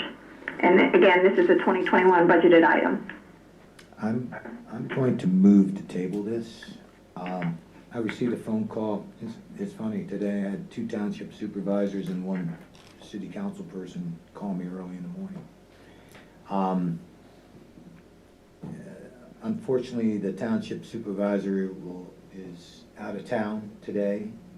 I called him up yesterday. I've called him up several times over this to tell him how outrageous this is, and that it's in their ordinance, and this is probably a national. I'm not sure, but we need to try to change this if we can, or get around it in one way or another. They talk about 50% of improvements, and I guess how do you look at that? I mean, we tore down walls, we put new ones up, right? We tore down ceilings, we put new ones up. You know, what improvement, if you're looking at it from a cost standard, of course, it's going to be expensive. But there was a value of what we were tearing down. All right, so this is absurd. But I did ask him this morning if any other commercial building that was in a flood area or that may have gotten a couple drops of water ever had to do this. And he said, no, not to my knowledge. No, not to my knowledge either as a commissioner. Okay? What we're doing here to this township, or what the township is doing to the county, or what this bureaucracy is doing, is going to affect the tax values of Old Lycoming. Because once you set this precedent, who in the hell is going to buy a property in Old Lycoming? Or, in fact, anywhere that may have received water, knowing that this is the price you're going to have to pay.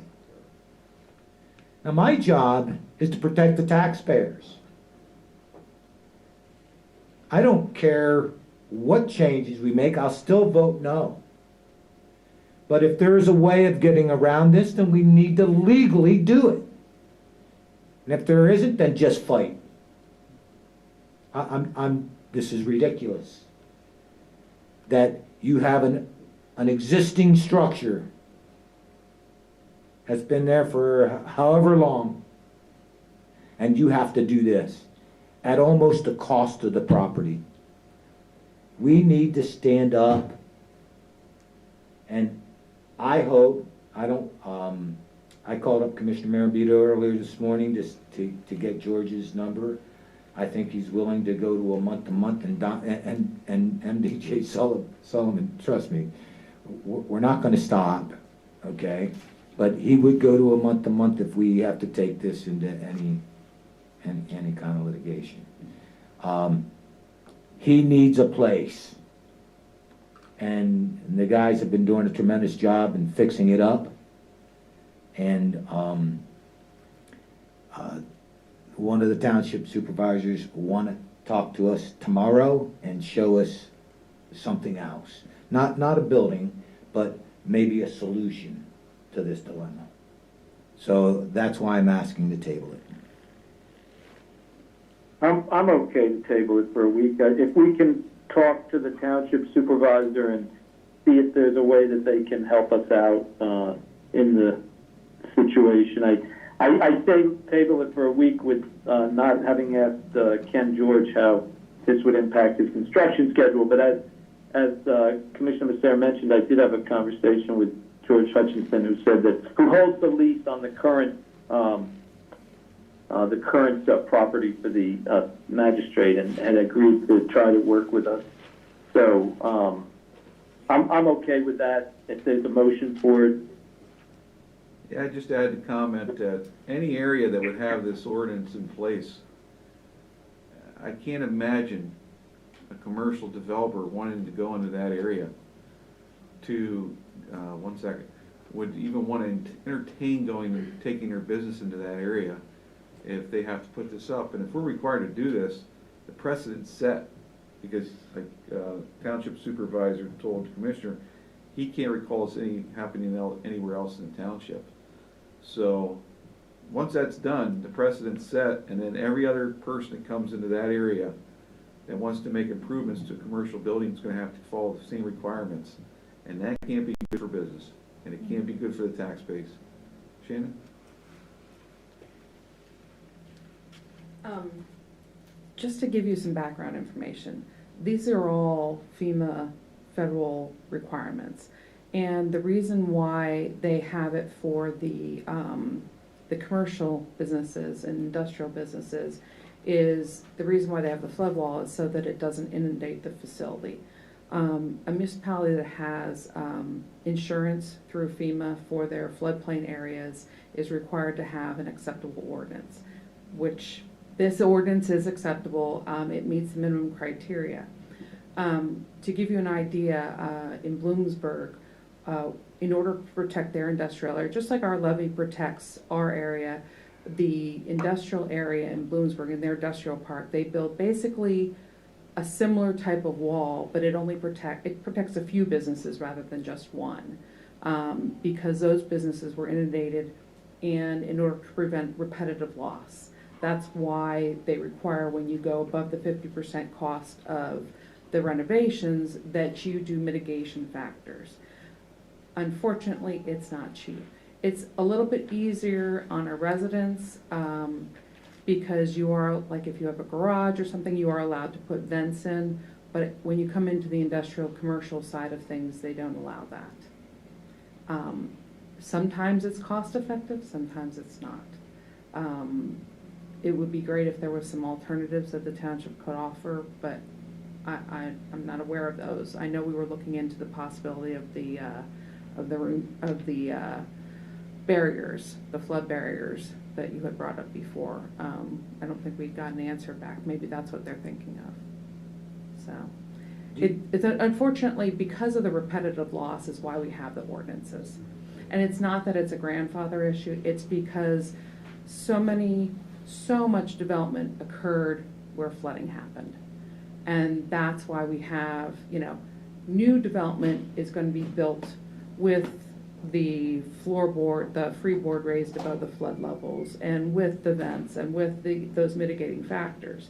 And they don't have the type of damage that occurs unless you have a high velocity or you have an ice dam. But the problem, our costs and our expensive things are happening because of existing development that's in the floodplain. But to paint something with a broad stroke of the brush, you know, if I'm living next to the stream, Mm-hmm. I understand the force of water. Okay, I've seen it. Right. But to be up to an elevation where you may have gotten water, okay, and as fast as it goes up, it goes down in minutes, okay, in those areas. Right. Okay, not necessarily alongside the creek. We need to change this. Well. And Yeah, this building had water one time, Right. 96 And, flood. and my point is this, how many times have governments or, and I'm gonna say that, I'm gonna say governments, come to FEMA to, collect money? I don't think anybody can answer that question. And I know Lycoming County hasn't. Well, we get money for the No, insurance. collect money for damaged, water damaged buildings. Oh. Many of our residents have received for the insurance, through the insurance. No, Yeah. I Right. agree. I understand the intent of the law. Yeah. Okay, but to paint it like that don't know. is absurd. Yeah. What's the most damage you're gonna get out of that place? Not much. I don't know. Well, let's see what the township supervisor has. Okay, so we have a motion on the floor and a second to table this. All in favor, say aye. Aye. Aye. Aye. Tabled. Okay. 7.8, Shannon Rossman. Good morning, Commissioners. The Lycoming County Planning Commission had reviewed a number of applications for the vacancy that was left by Mike Sherman when he resigned due to other commitments. Mike Sherman's term ends December 31st of 2021, and the Lycoming County Planning Commission would like to recommend to the Commissioners that Mr. Chase Kelch replace Mike Sherman for the remainder of his term. Okay, can I have a motion? I'll move to approve the appointment. A second? All in favor, say aye. Aye. Aye. Aye, so carried. Thank you, We Commissioners. want to thank Mr. Kelch for stepping forward and all the members, the current members of the Planning Commission for their service to us, to the county. And thank Mr. Sherman for the years that he put in on the Planning Commission. Absolutely. 7.9, Jason York's voting on amendment with Petro Choice. Jason, are you on the line? Yes, ma'am. Okay. Good morning, Jason. Good morning, Commissioners. Commissioners, before you for approval is an amendment to our 2018 contract that we have with Petro Choice. This expires in 2024, so throughout the contract, anytime there's fluctuations in petroleums or greases or lubricants, we have to make an amendment. Before you is an amendment for mostly all increases. We average about 5.68% increase. I don't think I have to explain to anybody, considering we go to the gas pumps and we see the significant increase in fuel pumps. That also translates into higher costs on our greases and our lubricants that we use throughout RMS on the equipment and vehicles. So before you is an amendment of seeking your approval.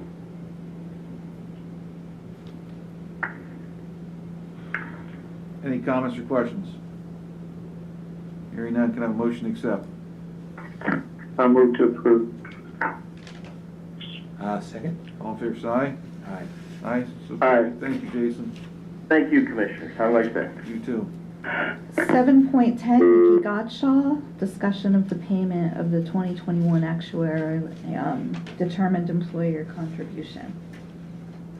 Hi, Commissioners. I'm bringing this back before you. It's been tabled twice now. Just seeing if we want to start paying the ADAC on a monthly basis. Comments? I don't I'm understand okay. why I this mean- is on our agenda right now myself.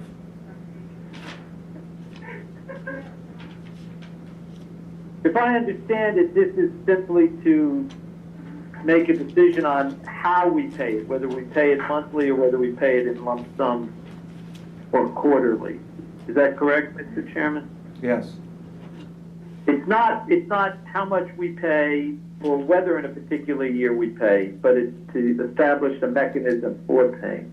And I need to know when and if you're going to start paying it as well. Because we had discussed last year that we wanted to do it monthly, but now it's March. So if you're going to start doing it, I need to do January and February's payments. So the advantage of doing it monthly is that we participate in, contributing a certain amount at different times of the year, which in terms of the money going into securities or bonds picks up different points of the market as opposed to just trying to do a lump sum.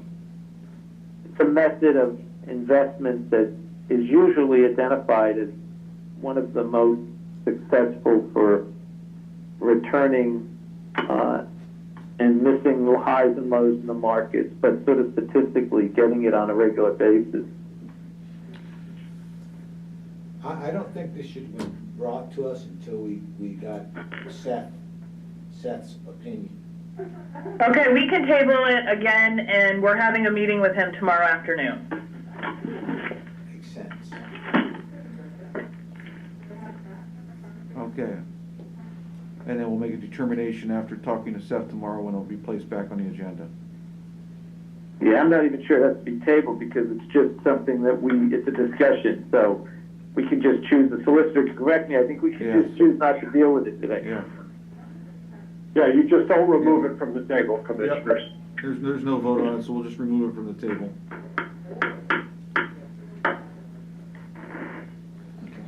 Okay, moving on. Thank you, Nikki. 7.11, Scott Conkle, voting on agreement with Eaton Corporation.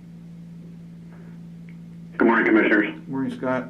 Scott Conkle, Department of Public Safety. This is a yearly agreement for a budgeted item for service and maintenance on our uninterruptible power supplies, $21,556.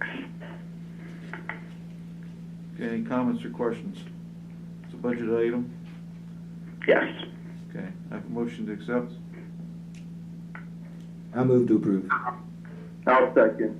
All in favor, say aye. Aye. Aye. Aye, so carried. Thank you, Commissioners. Thank you, Scott. 7.12 and 7.13 with Cindy Newcomer in regards to the Infocon Corporation.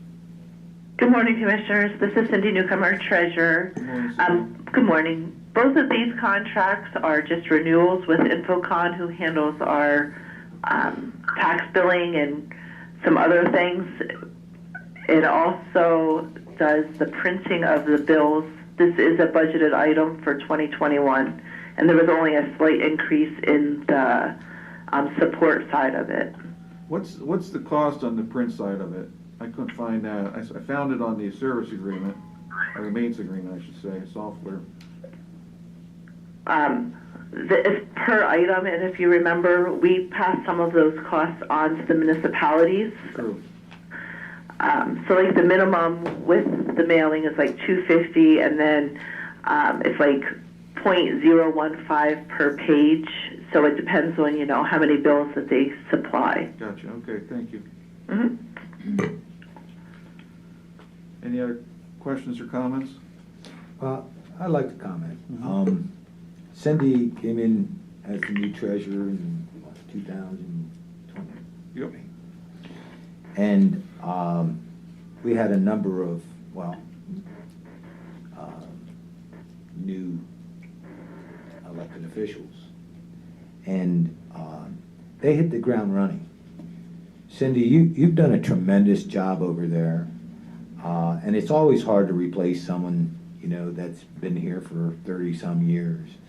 But you really were aggressive to learn that office as fast as you could, and to understand it and to challenge the structure in which it sat on. And I enjoy hearing those challenges And that's how we find solutions. So I want to thank you for everything that you're doing over there at the Treasurer's Office. And I look forward to working with you for the rest of my term anyway. And hopefully you'll be here a long time. Well, thank you, Commissioner. Yep, I would echo that, Cindy. You hit the ground running. You haven't missed a step. You've done a phenomenal job. Thank you. I would concur, Cindy. Thank you. Okay, can I have a motion to accept the print service agreement? I'll move to accept. I'll second. All in favor, say aye. Aye. Aye, so carried. All right. Was that for both 12 and 13? Okay. Then can I have a motion to accept the software maintenance and support? I'll move to approve. I'll second. All in favor, say aye. Aye. Aye.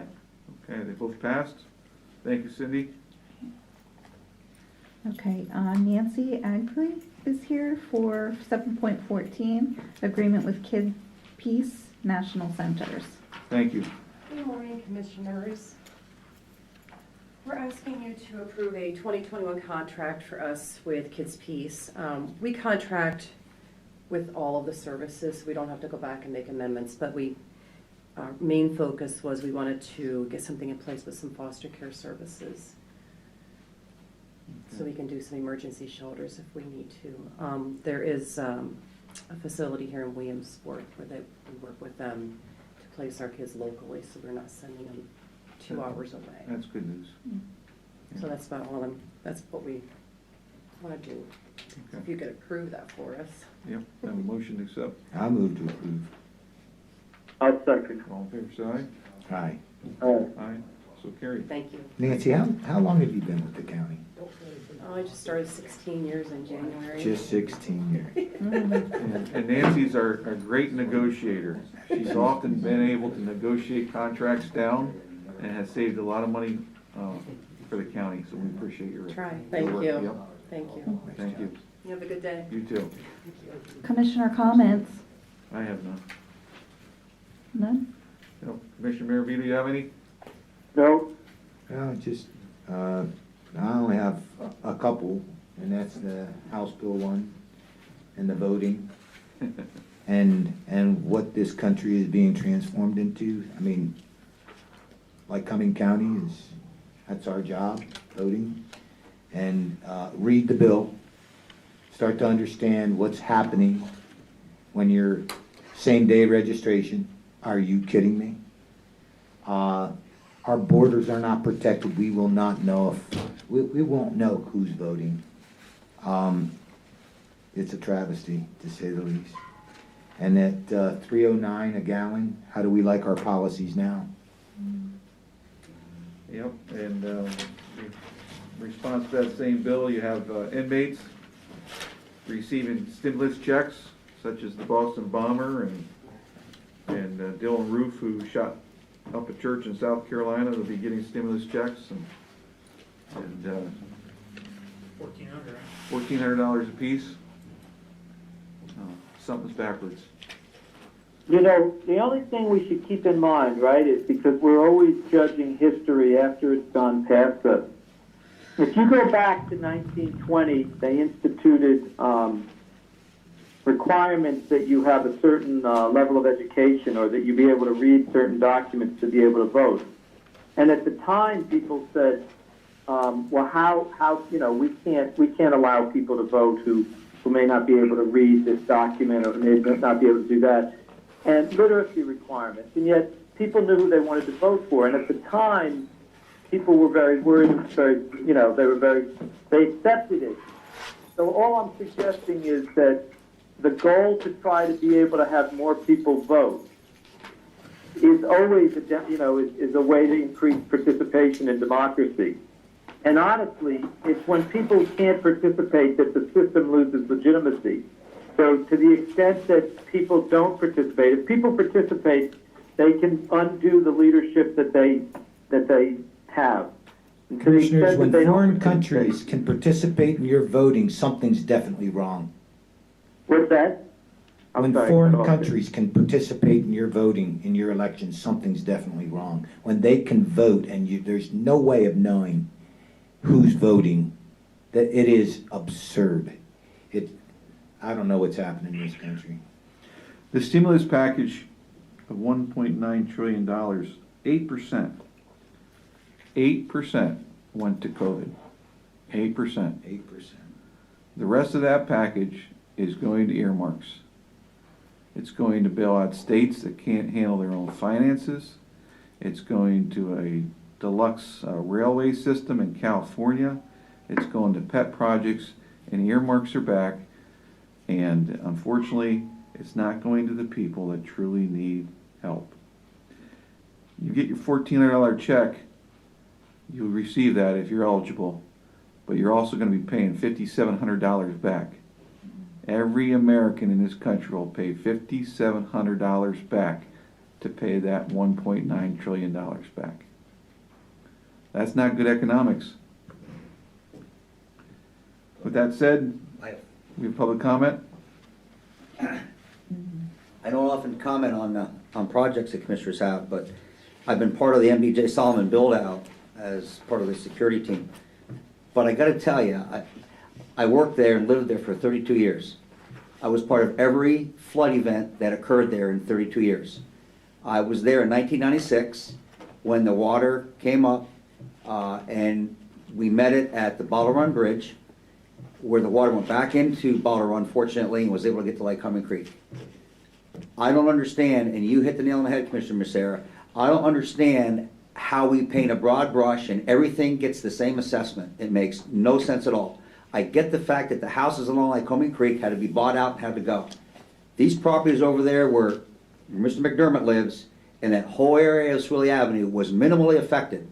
And I sat back in the back and I thought about how many times, if we had another event, which is probably called the 1,000-year flood, how many times Rainbow Carpet could go up and clean that building if we had to clean the water and the mud out of the building for $189,000. This is a travesty. This is why we don't have business. This is why we can't get business. That auto parts store sat there, it didn't have a flood wall. It never had a flood wall, and that was there, and it's been there since. It didn't get washed away.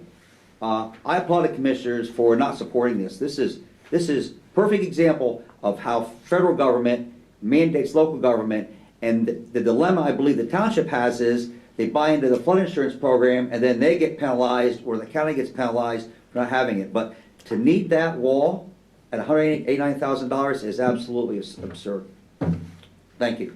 Thank you. Thank you, Sheriff. Any other public comment online? Okay, hearing none, our meeting is adjourned. We've completed our agenda. Our next meeting will be March 16th at 10 a.m. here in this room. Thank you.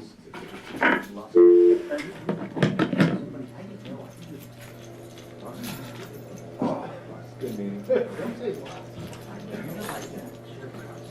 Thank you, Eileen. I know, I kept waiting, that's why I stayed till the end, because I was gonna sneak out, and then I'm like, oh, there's a public comment at the end, and I'm like, watching, somebody's watching on YouTube, have a question, you know, so I thought, I better know, Hey, Sheriff. hang out, here's the invite. Man, there's a lot of stuff on the. Yeah, I got your thing upstairs. Let me meet you upstairs. Hi, Randy. Hello. Yes. So the business on the clinic, so there's talk about establishing a clinic. I didn't talk long. We hope to have it on site. We have space. When you say on the site. Yeah. I'll take your own now. We only need a little bit of room. It's like a doctor's office. Space of a doctor's office. Yeah, it's small. So we don't know how much. It's funny, it wasn't needed before. When did they build the clinic? Look at the building. Still in initial stages. That building, No. you talked to me, you wanted to build. My question is, when was